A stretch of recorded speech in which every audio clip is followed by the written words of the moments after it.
معاشر المسلمين وزمرة المؤمنين رحمكم الله، إن يومكم هذا يوم عظيم هداه الله وشرفه، ومن يرغب من الأيام وعرفه، كما قال النبي صلى الله عليه وسلم: فأتيبه بالست من شوال، فكأنما سحيا مجاهر كلها.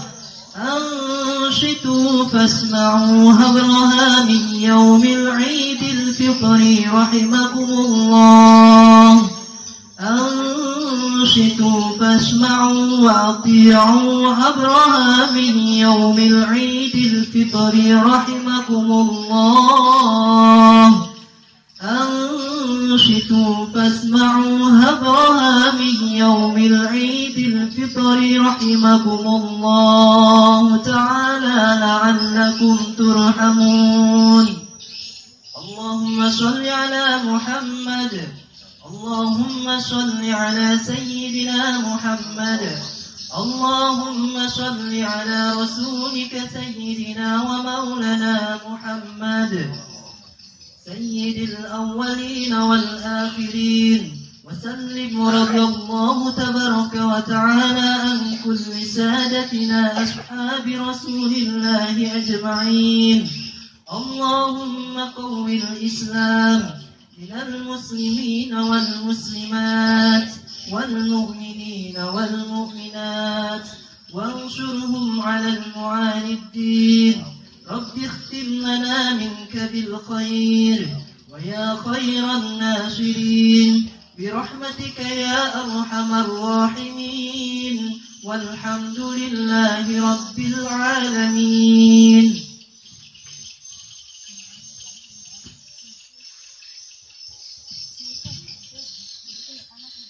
Bismillahirrahmanirrahim.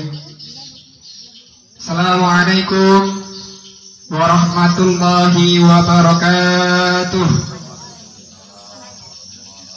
Allahu Akbar, Allahu Akbar, Allahu Akbar, Allahu Akbar, Allahu Akbar, Allahu Akbar, Allahu Akbar, Allahu Akbar, Allahu Akbar, Allahu Akbar.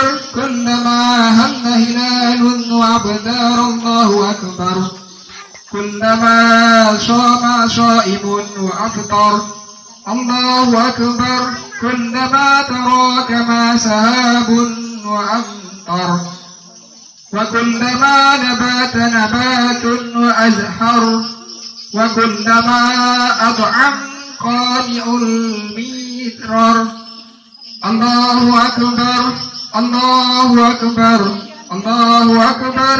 لا إله إلا الله والله أكبر، الله أكبر ولله الحمد. الحمد لله الذي جعل للمسلمين عيد الفطر بعد الصيام، وعيد الأضحى بعد يوم العرفة.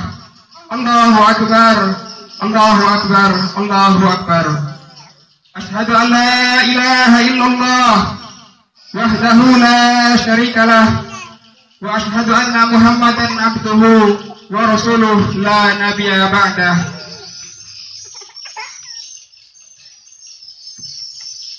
Ma'asyiral muslimin, jamaah salat Idul Fitri rahimakumullah. Semenjak tadi malam telah berkumandang alunan suara takbir, tasbih, tahmid dan tahlil sebagai bentuk ungkapan syukur kepada Allah Azza wa Jalla atas kemenangan besar yang kita peroleh setelah menjalankan ibadah puasa Ramadan selama 1 bulan penuh. Sebagaimana Allah berfirman, walitukmilul iddata walitukabbirullaha ala ma hadakum wa la'allakum tashkurun. Dan hendaklah kamu mencukupkan bilangannya dan hendaklah kamu mengagungkan Allah atas petunjuknya yang diberikan kepadamu supaya kamu bersyukur. Kemudian Rasulullah SAW bersabda, "Zuyyinu a'dakum bitakbir," dan hiasilah hari rayamu dengan takbir. Allahu Akbar, walillahil hamd. Takbir kita tanamkan ke dalam lubuk hati sebagai pengakuan atas kebesaran dan keagungan Allah Subhanahu wa taala. Sedangkan selain Allah semuanya kecil semata.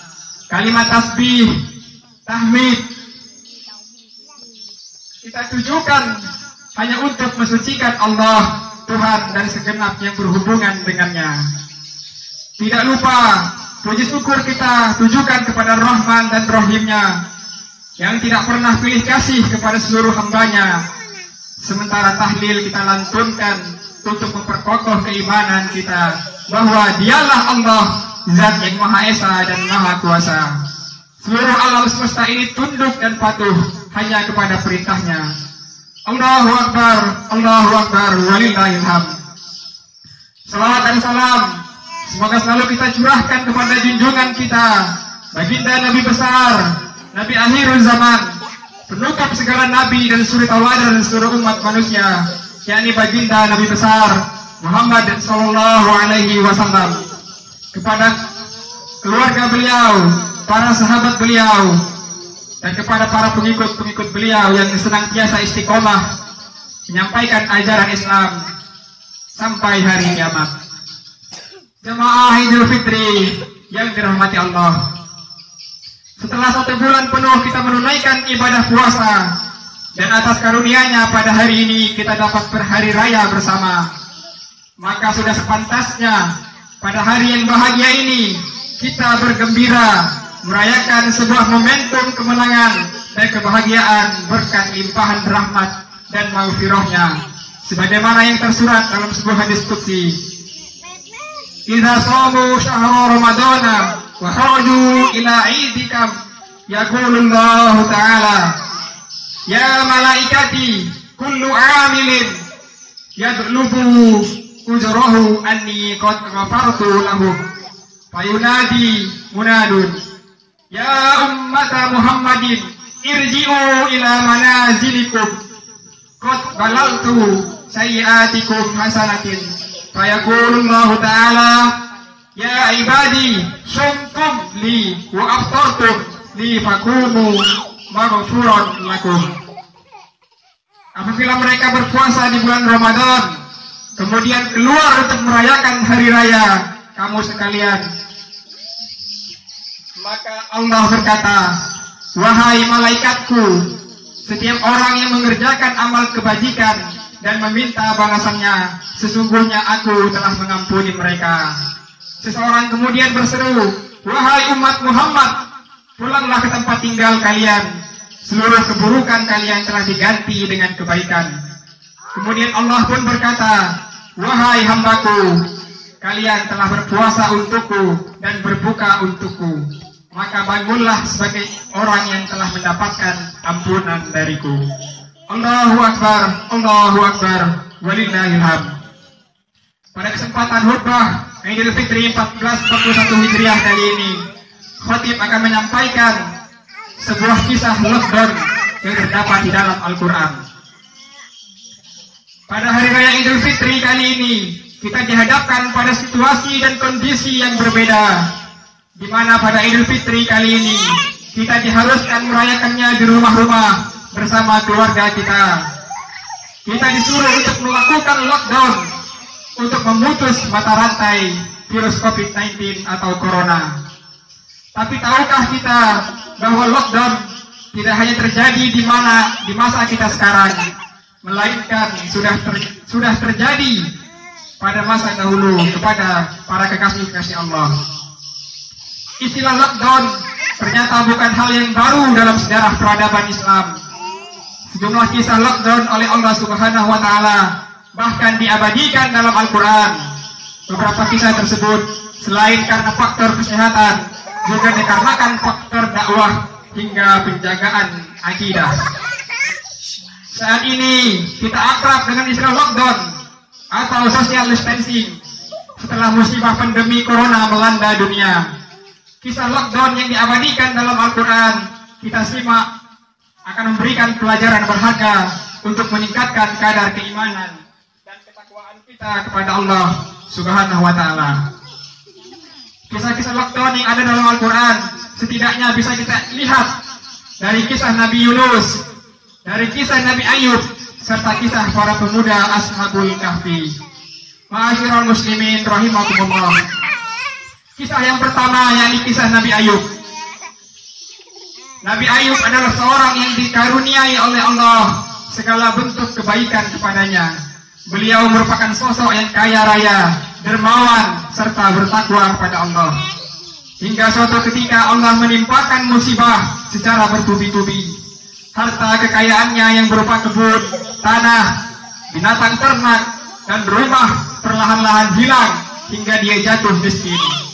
Keimanan dan ketakwaan Nabi Ayub juga diuji dengan datangnya musibah sakit yang luar biasa, menguji kesabaran serta keimanannya.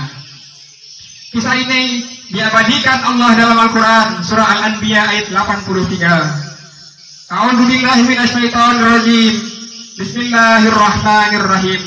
Wa ayyuba iznadaya rabbuh anni masani durru wa anta arhamar rahimin.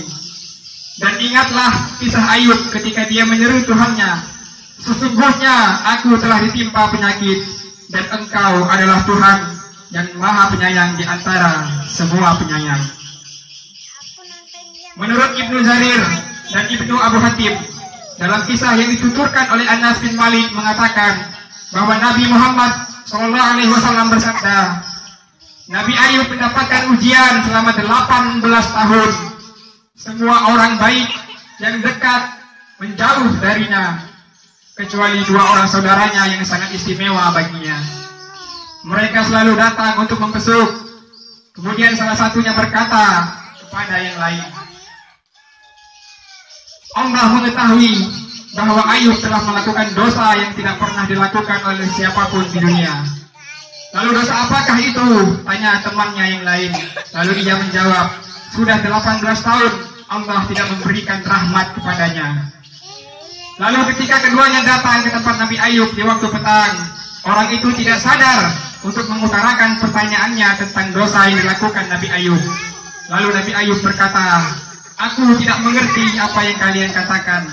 Hanya saja Allah mengetahui aku bertemu 2 orang yang berdebat dengan menyebut nama Allah, maka aku kembali ke rumahku dan membayarkan kafarah untuk sumpah mereka, karena aku tidak ingin mereka menyebut nama Allah selain untuk kebenaran. Meskipun belum ditemukan keterangan yang jelas tentang nama penyakit yang diderita Nabi Ayub, begitu pula dengan riwayat yang menjelaskan tentang Nabi Ayub mengisolasi diri hingga menjauhi orang-orang. Karena banyak ulama berpendapat tidak mungkin seorang nabi diuji oleh Allah dengan penyakit yang membuat orang lain menjauh darinya.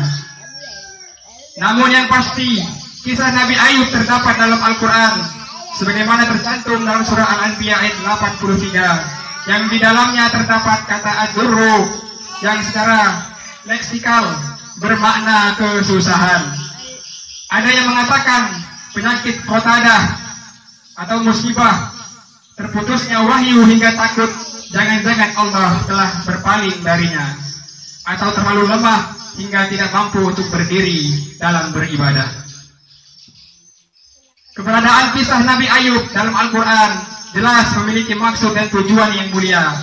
Allah ingin menunjukkan salah satu hambanya yang soleh begitu sabar dalam menerima ujian yang begitu lama.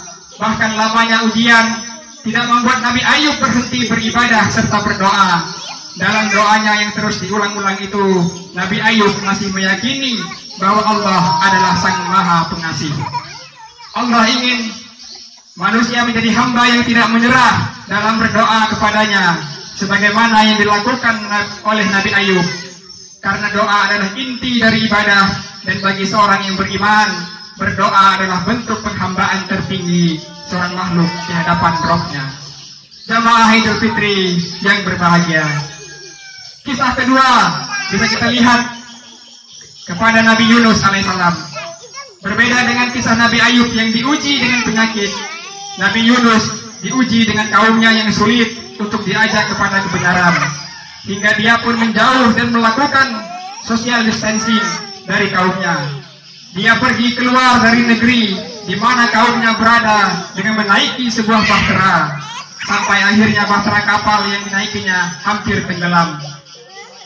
Banyak kisah yang meriwayatkan Nabi Yunus ditenggelamkan ke laut karena kapal harus mengurangi muatannya, hingga Allah mendatangkan ikan paus untuk menelan Nabi Yunus tanpa harus melukainya sedikit pun. Di dalam perut ikan paus, Nabi Yunus menyadari kesalahannya. Dia meninggalkan kaumnya dalam keadaan marah, padahal Allah belum menyuruhnya untuk meninggalkan kaumnya. Kisah Nabi Yunus ini salah satunya difirmankan oleh Allah dalam Al-Quran, surah Al-Anbiya ayat 87. Bismillahirrahmanirrahim. Wa zannuni iz dhahaba mughadiban fazanna an lam naqdiru alaihi fanadaya fi zulumati an la ilaha illa anta subhanaka inni kuntu minaz zalimin. Dan ingatlah ketika Nabi Yunus ketika dia pergi dalam keadaan marah, lalu dia menyangka bahwa kami tidak akan menyulitkannya, maka dia berdoa dalam keadaan yang sangat gelap. Tidak ada Tuhan selain Engkau, Maha Suci Engkau, sungguh aku termasuk orang-orang yang zalim. Menurut Sekretaris Komisi Dakwah Majelis Ulama Indonesia Pusat, Ustaz Fahmi Salim Zubair, kisah yang dialami oleh Nabi Yunus, peristiwa lockdown paling mengerikan. Dari Nabi Yunus seorang diri dan sangat kesepian tanpa kawan. Yang lebih mencekam lagi, Nabi Yunus berada di tempat yang sangat gelap, tidak ada cahaya sedikit pun. Belum lagi kandungan lemak ikan paus yang menyebabkan dia merasa kepanasan. Lockdown yang dialami oleh Nabi Yunus sangat menakutkan karena ada dalam 3 lapisan kegelapan. Gelapnya malam, di dalam perut ikan, dan di dasar lautan. Satu-satunya hal yang bisa dilakukan Nabi Yunus kala itu hanyalah berpasrah diri kepada Allah, berzikir dengan penuh keyakinan. Pertama, melafalkan kalimat tauhid, la ilaha illa anta. Kemudian yang kedua, melafalkan kalimat tasbih, subhanaka. Dan yang terakhir, Nabi Yunus melakukan dengan mengakui perbuatan dosanya, dengan mengharapkan ampunan dari Allah, dengan melakukan taubatan nasuha, inni kuntu minaz zalimin. Ma'asyiral muslimin yang dirahmati Allah, kisah yang terakhir yang dapat kita ambil manfaatnya adalah kisah Ashabul Kahfi. Kisah lockdown berikutnya ialah dialami oleh para pemuda pilihan Allah, yaitu kisah para pemuda Ashabul Kahfi yang diabadikan oleh Allah dalam Al-Quran surah Al-Kahfi. Menurut tafsir Ibnu Katsir, para pemuda itu di lockdown oleh Allah selama 300 tahun lebih, yaitu 300 tahun lamanya jika dihitung dengan kalender Masehi, dan 309 tahun jika dihitung dengan kalender Komariah. Kisah ini bermula ketika para pemuda Ashabul Kahfi itu berdoa kepada Allah agar diberikan perlindungan dan jalan yang lurus. Saat itu para pemuda lari ke goa dengan tujuan melindungi akidah mereka yang sedang terancam karena dipaksa menyembah berhala. Para pemuda itu kemudian berdoa, ya Tuhan kami, berikanlah rahmat kepada kami dari sisimu dan sempurnakanlah petunjuk yang lurus bagi kami dalam urusan kami. Kisah ini diabadikan dalam surah Al-Kahfi. Setidaknya di ayat yang ke-10 Allah mengatakan, ingatlah tak kala para pemuda itu mencari tempat berlindung ke dalam goa. Lalu mereka berdoa, wahai Tuhan kami, berikanlah rahmat kepada kami dari sisimu dan sempurnakanlah bagi kami petunjuk yang lurus dalam urusan kami. Kemudian menurut tafsir Ibnu Katsir, para pemuda itu adalah putra dari keluarga bangsawan di kawasan Romawi Timur. Mereka awalnya tidak saling mengenal, namun bersamaan dalam hal perjuangan menjaga tauhidlah yang membuat Allah mempersatukan mereka. Ashabul Kahfi ialah para pemuda yang diburu oleh seorang raja yang musyrik dan zalim. Salah satu hikmah yang bisa kita petik dari kisah para pemuda Ashabul Kahfi ialah bahwa Allah Maha berkuasa atas segala sesuatu. Kisah itu menjadi mukjizat yang menunjukkan kebesaran dan kekuasaan Allah di dalam menjaga para pemuda itu selama ratusan tahun lamanya. Para pemuda Ashabul Kahfi mengajarkan kepada para generasi muda untuk bisa menjaga waktunya dengan hal-hal yang bermanfaat. Selain itu, bergaullah dengan teman-teman yang soleh dan bisa saling menjaga dan menguatkan keimanan kepada Allah. Dan sebagai generasi muda, salah satu kualitas yang semestinya dimiliki oleh para pemuda Islam ialah iman yang teguh dan kuat. Jamaah salat Idul Fitri rahimakumullah. Allahu Akbar, Allahu Akbar, Allahu Akbar, walillahil hamd.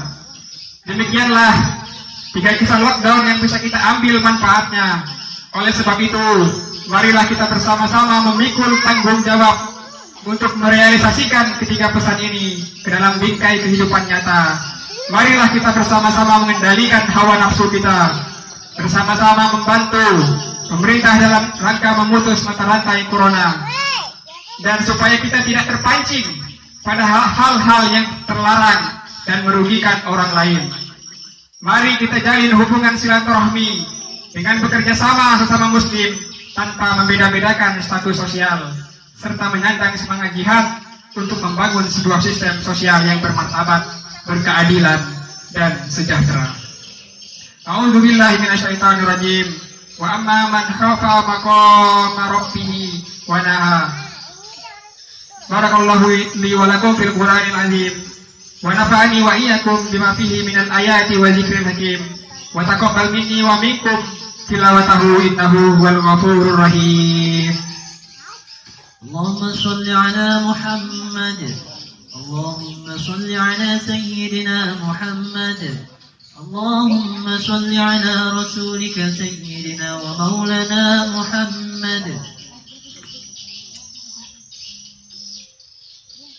Allahu Akbar, Allahu Akbar, Allahu Akbar, Allahu Akbar, Allahu Akbar, Allahu Akbar, Allahu Akbar kabira, walhamdulillahi katsira, wa subhanallahi bukratan wa asila. La ilaha illallah, wallahu akbar, walillahil hamd. Alhamdulillahilladzi ala ihsanihi wa syukru ala taufiqihi wa imtinani wa ashhadu an la ilaha illallah wahdahu la syarikalah wa ashhadu anna Muhammadan abduhu wa rasuluh la nabiyya ba'dah.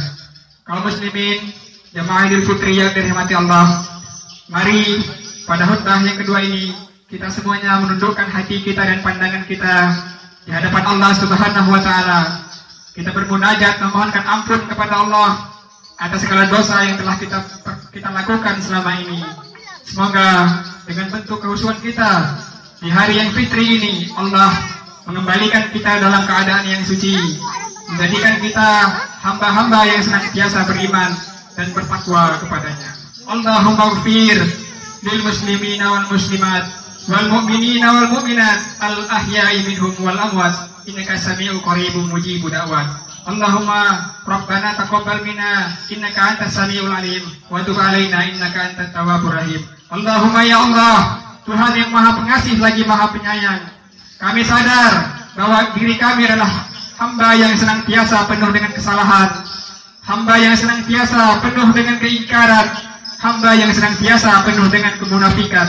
Ya Allah, di hari yang fitri ini, dengan rahmat dan kasih sayang-Mu, kami memohon ampun kepadamu. Ampunilah segala dosa dan kesalahan kami, dosa dan kesalahan kedua orang tua kami, dosa dan kesalahan keluarga-keluarga kami, dosa dan kesalahan para pemimpin-pemimpin bangsa kami, dosa dan kesalahan orang-orang muslim, dosa dan kesalahan segala umat manusia yang ada di dunia ini. Ya Allah, ya Rahman, ya Rahim, kami sadar negeri kami sedang dilanda musibah yang begitu besar. Kami memohon kepadamu ya Allah, di hari yang bahagia ini, di hari yang penuh kebaikan ini, angkatlah musibah yang ada di negeri kami ya Allah. Angkatlah corona yang ada di negeri kami ya Allah. Bersihkanlah bumi kami dari ujian-ujian musibah yang Engkau berikan ya Allah. Ya Allah ya Rahman ya Rahim, jika bukan kepadamu, kepada siapa lagi kami meminta? Ya Allah ya Rahman ya Rahim, lapangkanlah kuburan kedua orang tua kami, lapangkanlah kuburan saudara-saudara kami yang semuslim dan seiman kepadamu. Ya Allah ya Rahman ya Rahim, bukakanlah pintu berkah, bukakanlah pintu maaf, bukakanlah pintu maghfirah-Mu bagi kami. Rabbana zalamna anfusana wa illam taghfir lana wa tarhamna lanakunanna minal khasirin. Rabbana la tuzigh qulubana ba'da idh hadaitana wa hab lana min ladunka rahmah innaka antal wahhab. Rabbana atina fid dunya hasanah wa fil akhirati hasanah wa qina azabannar. Walhamdulillahi rabbil alamin. Assalamualaikum warahmatullahi wabarakatuh.